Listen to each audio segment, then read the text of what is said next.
Salam saudara terkasih dalam Tuhan Yesus. Hari ini Rabu 21 Juli 2021. Mari kita bersama kembali mengikuti renungan harian yang dikeluarkan oleh Sinode Gereja Kristen Okumene di Indonesia atau GKO dengan berpedoman pada pola pembacaan 4M. Untuk itu marilah kita satu dalam doa. Allah Bapa yang penuh kuasa, kami bersama membuka hati untuk kebenaran firman-Mu yang kami terima hari ini.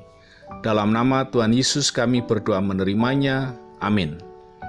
Saudara terkasih, untuk merenungkan firman Tuhan ini saya bersama istri Ibu Sri Wayuningsih dan anak Andronikus Pandulayantara yang secara bergantian mengajak setiap kita untuk menerima, merenungkan, melakukan, dan membagikan firman dari dalam 2 Samuel pasal ke-7 ayat 6-7 yang berjudul Allah berperkara dahulu, kini, dan selamanya. 2 Samuel 6 ayat 6-7.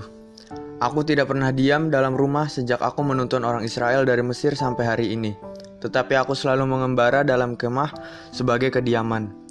Selama aku mengembara bersama-sama seluruh orang Israel, pernahkah aku mengucapkan firman kepada salah seorang hakim orang Israel yang kuperintahkan mengembalakan umatku Israel demikian: mengapa kamu tidak mendirikan bagiku rumah dari kayu aras? Saudara kekasih, dari bacaan tadi kita mau mempelajari atau menggali isi Alkitab dengan menggunakan pertanyaan berikut ini. Yang pertama, apakah Allah selalu diam dalam rumahnya? Allah tidak berdiam dalam tempat ibadah, tetapi di dalam diri umat. Maka umat membangun tempat kediaman Allah dengan membuka diri, taat melakukan tugas pelayanan. Roma 8 ayat 28. Kita tahu sekarang bahwa Allah turut bekerja dalam segala sesuatu untuk mendatangkan kebaikan bagi mereka yang mengasihi Dia, yaitu bagi mereka yang terpanggil sesuai dengan rencana Allah. Haleluya, puji Tuhan. Karena Allah selalu menyertai, selalu menuntun, dan selalu melindungi umatnya selama-lamanya. Ketika Allah mengizinkan umat mengalami pergumulan, Allah telah menyediakan jalan keluarnya, hanya bagaimana respon umat terhadap penyertaan Allah itu. Jadi respon kita yang tetap taat, tetap percaya dengan langkah iman menentukan kualitas hidup kita. Ya. Betul.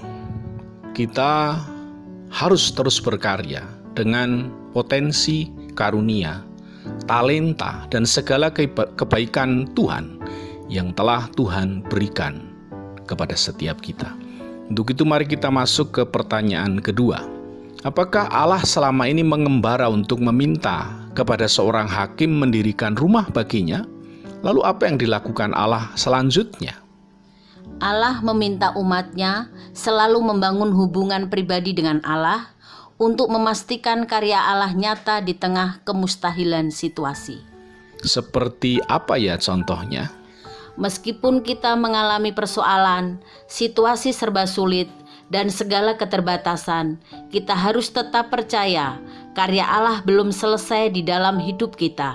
Maka kita tetap menjadi pelayan bagi sesama. Kadangkala saya berpikir, apakah dalam situasi sekarang ini iman kita bisa mengalami kemunduran ya? Tidak. Jika kita melihat persoalan dari sisi Allah, bukan memandang Allah dari sisi persoalan, artinya iman kita bertambah kuat manakala kita tetap bersyukur di tengah situasi yang sulit, berserah aktif dengan mewujudkan potensi yang ada dalam diri kita di tengah kemustahilan. Maka untuk itu, berdasarkan firman Tuhan dan uraian pengajaran ini, apa yang menjadi komitmen kita? Yang menjadi komitmen kita adalah 1. Hidup membangun hubungan pribadi lebih dalam dengan Allah. 2. Karya Allah belum selesai dalam hidup kita. Dan yang ketiga, mewujudkan semua potensi karya Allah dalam hidup diri dan sesama. Amin. Mari kita lakukan komitmen kita. Untuk itu mari kita mohon pimpinan dan kekuatan Roh Kudus mewujudkannya. Mari kita tutup satu kita dalam doa. Ya Allah Bapa di surga, kami doakan firman-Mu jadi dalam kehidupan kami. Kami juga berdoa kepada siapa saja yang mendengar renungan hari ini, agar kami semua dapat memberikan seluruh potensi nyata dalam kehidupan kami kepada sesama, sehingga kami semua hidup dalam kehendak dan perkenanan-Mu. Dalam nama Tuhan Yesus Kristus yang hidup dalam kehidupan kami berdoa dan menerimanya. Amin.